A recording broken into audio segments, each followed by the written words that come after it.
औज़ुबिल्लाहिमिनश्शैतानिर्रजीम बिस्मिल्लाहिर्रहमानिर्रहीम।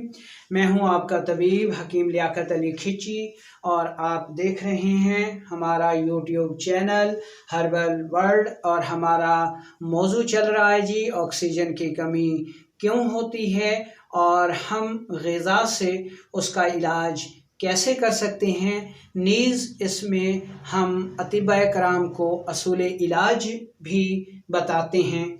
तो ऑक्सीजन की कमी के इलाज के सिलसिले का आज आखिरी लेक्चर है, जिसका उन्वान है जी सफरावी सोजिश से ऑक्सीजन की कमी क्यों होती है, या गुदी सोजिश से ऑक्सीजन की कमी क्यों होती है, या फिर जिगर व गुदद की सोजिश से ऑक्सीजन की कमी क्यों होती है।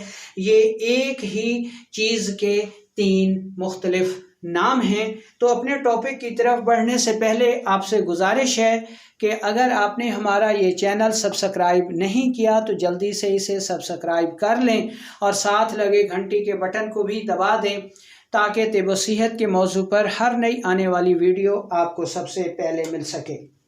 दोस्तों, ये टॉपिक बेहद अहम है। उसकी वजह ये है कि हमारा जिगर जो है वो जिस्म के हर ज़रे को, हर सेल को, हर खुलिये को खुराक फराहम करता है और इस खुराक में ही उस खुलिये की ऑक्सीजन मौजूद होती है। तो बुनियादी तौर पर हम कह सकते हैं कि ऑक्सीजन की कमी की ये सूरत इंतहाई शदीद होती है, क्योंकि हमारा जिगर ही वो फैक्ट्री है जो ऑक्सीजन तैयार करता है, जनरेट करता है और हर सेल को फराहम करता है। तो जब खुद जिगर व गुदद ऑक्सीजन की कमी का शिकार हो जाएगा तो बाकी जो दो सेल हैं, यानी उज़लाती सेल्स, मस्कुलर सेल्स या फिर नर्वस सेल्स, वो भी ऑटोमेटिकली ऑक्सीजन की कमी का शिकार हो जाएंगे। तो गोया हम कह सकते हैं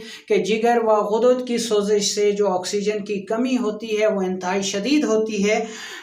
और जो लोग जिगर की ख़राबी का शिकार होते हैं वो ऑक्सीजन की कमी का बहुत बुरी तरह से शिकार होते हैं और देखते ही देखते गिर कर मर जाते हैं। तो सबसे पहले हम गुदी सोजिश यानी सफरावी सोजिश की कुछ तारीफ़ कर लेते हैं, ताकि हमें इस की तारीफ़ का इल्म हो जाए और हमारा टॉपिक डिस्कस करना आसान हो जाए।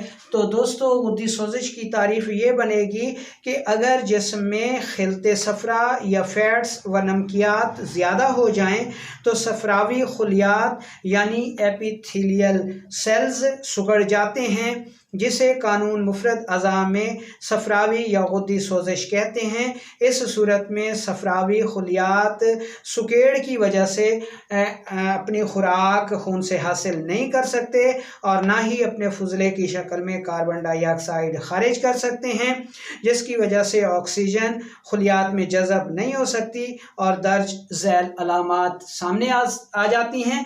अलामात की तरफ बढ़ने से पहले सबसे पहले हम इसकी थोड़ी सी माहियत बयान कर लेंगे कि जब जिस्म में फैट्स,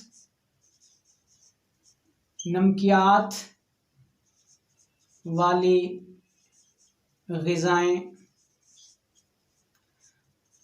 ज़्यादा होंगी तो ऐसी सूरत में ये सूरत हाल होती है। सबसे पहले इसको समझ लें कि मस्कुलर सेल्स जो हैं यानी गुदी सेल्स जो हैं वो खुराक कैसे हासिल करते हैं। ठीक है जी, ये इनकी जो खुराक है ये हो गई सफरा। सफरा की शक्ल में ये सेल्स जो हैं ये ऑक्सीजन हासिल करते हैं, यानी इसको हम सफरावी या एपिथेलियल सेल कहेंगे। इसकी खुराक खिलते सफरा है और अपनी खुराक की शक्ल में ये ऑक्सीजन हासिल करता है और नतीजे के तौर पर जो अपना फुजला खारिज करता है इसमें कार्बन डाइऑक्साइड को जो है वो खारिज करता है। ठीक है जी।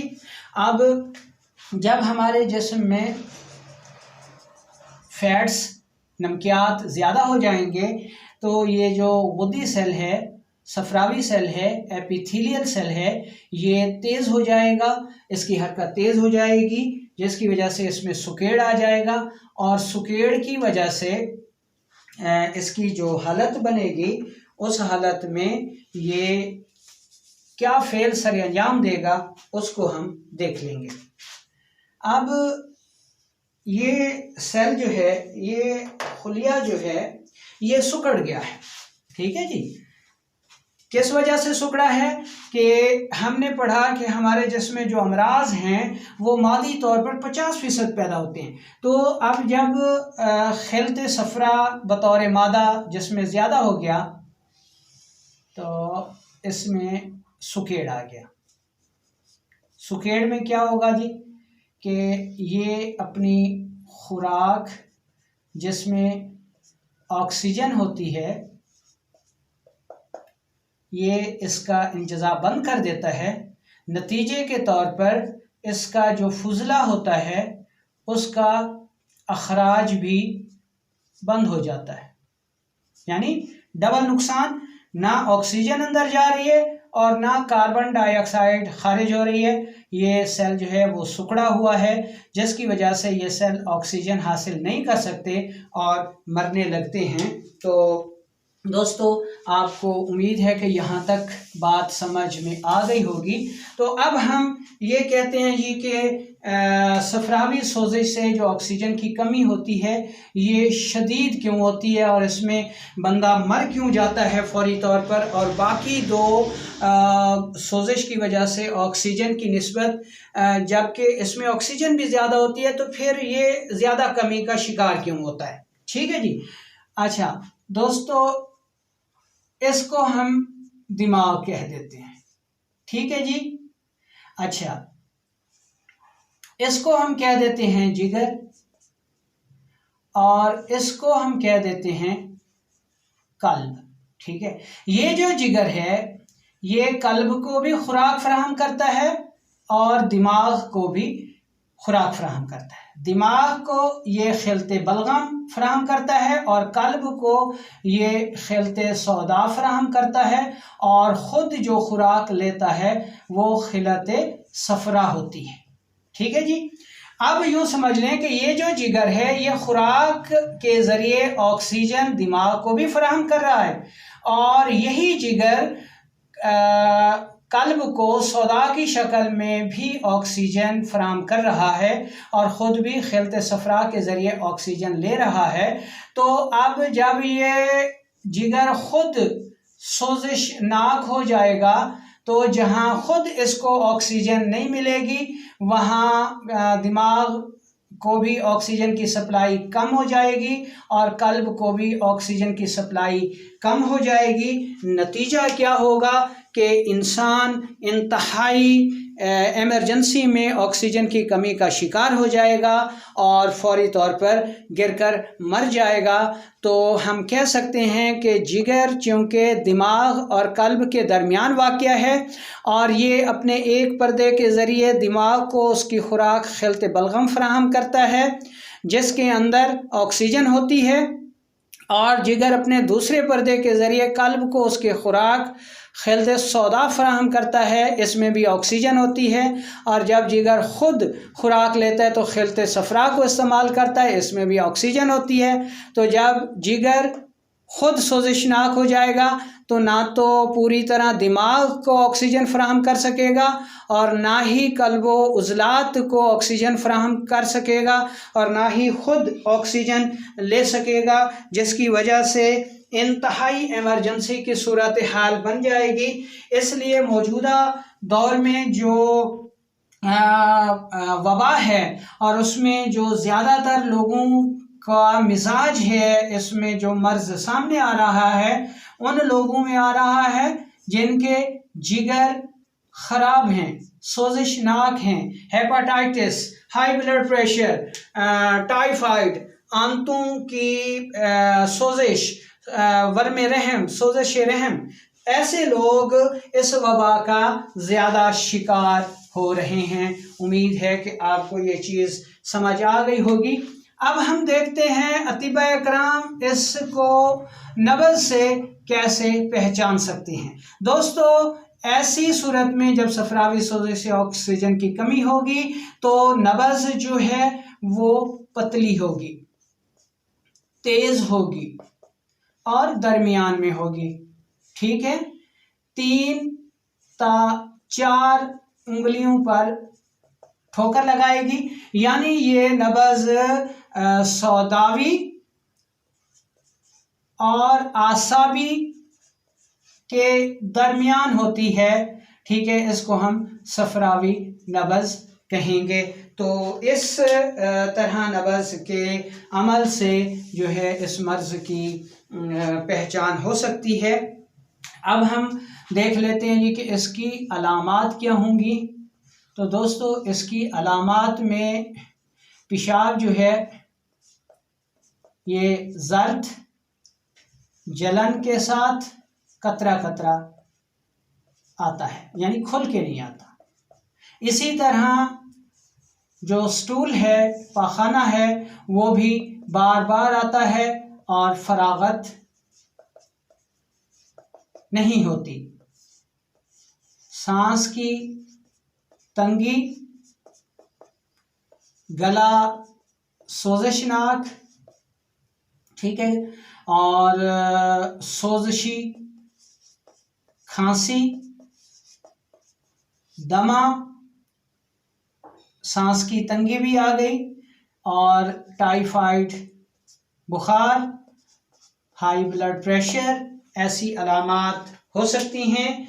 जिस्म के किसी भी मखारिज से खून भी आ सकता है और उसकी सूरत ये होगी कि वो खून मिकदार में इंतहाई कम होगा और उसके अखराज में जो दर्द है वो ज़्यादा होगा। तो अब हम आ जाते हैं इलाज की तरफ। असूल इलाज में हर किस्म की जो सफरावी ग़िज़ाएँ हैं ये बंद कर दें और इसकी जगह बलगमी प्लस फैट्स वाली अग़ज़िया इस्तेमाल करवाएं। ठीक है जी। अतिबा कराम असूल इलाज में 5 मुलय्यन, मुहर्रिक, शदीद, मुसहिल, अक्सीर त्रियाक और इसके बाद आसाबी गुदी में 6 त्रियाक, अक्सीर हेपेटाइटिस और लहू के ख़यार शैम्बर,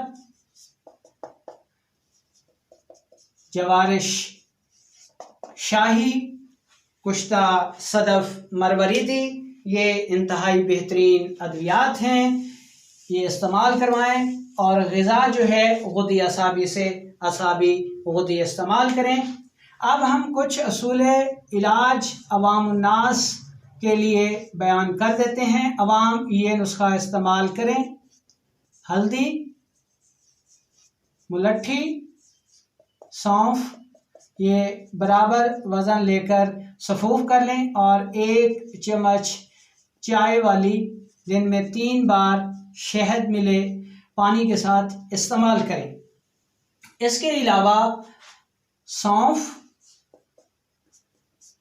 ज़ीरा सफ़ेद, छोटी इलायची का कहवा यानी सौंफ 2 चुटकी, ज़ीरा सफ़ेद 2 चुटकी, छोटी इलायची 2 अदद, पानी 1 कप, सुबह दोपहर शाम इस्तेमाल करें। अगर किसी मरीज़ को ऐसी सूरत में कब्ज़ है तो वो ये कहवा इस्तेमाल करे। इसमें टिक्की अमलतास ये 3 अदद लेनी है, सना मक्की 2 ग्राम लेनी है और गुले सुर्ख 2 ग्राम लेना है, पानी 1.5 कप लेना है। इन चीज़ों को इतना उबाल लें कि पानी 1 कप रह जाए। शहद या गुड़ से मीठा करके सुबह दोपहर शाम इसको इस्तेमाल करें। अगर इससे मोशन ज़्यादा लगें तो फिर इसको सुबह शाम कर दें या आधा कप कर दें, ठीक है। तो ये इस्तेमाल करें। इसके अलावा दर्ज झैल कहवा भी बहुत मुफीद साबित होता है। इसमें सपिस्ता 5 ग्राम, उनाब 5 ग्राम, मुलट्ठी 5 ग्राम और सौंफ 5 ग्राम, ठीक है जी। और इसमें जो पानी है वो आधा किलो। इसको रात को भिगो दें, सुबह इसको जोश दें। जब पानी 1 पाव रह जाए तो इसको मीठा करके पी लें। इसी तरह फिर सुबह को भिगो दें और सुबह का जो भिगोया हुआ है वो शाम को इस्तेमाल करें। तो ऐसी सूरत में जब ऐसी अलामात पाई जाएं कि खांसी हो और जायका मालूम ना हो रहा हो, जायके की हिस्स चली जाए और सोज़शी खांसी हो, ब्लड प्रेशर बढ़ चुका हो, जिस्म के किसी मखारिज से खून आए, तो ऐसी सूरतों में ये इलाज त्रियाक साबित होता है। आप इसको इस्तेमाल करें इस सारे सूरत हाल को, और इस वीडियो को आगे शेयर भी करें ताकि दूसरे लोग भी इससे फ़ायदा उठा सकें और आप भी सदका जारिया में शामिल हो जाएं। अल्लाह ताला हम सब का हामी और नासिर हो, हमारी हिफाजत फरमाए। अपना बहुत सा ख्याल रखिएगा। अल्लाह हाफिज़।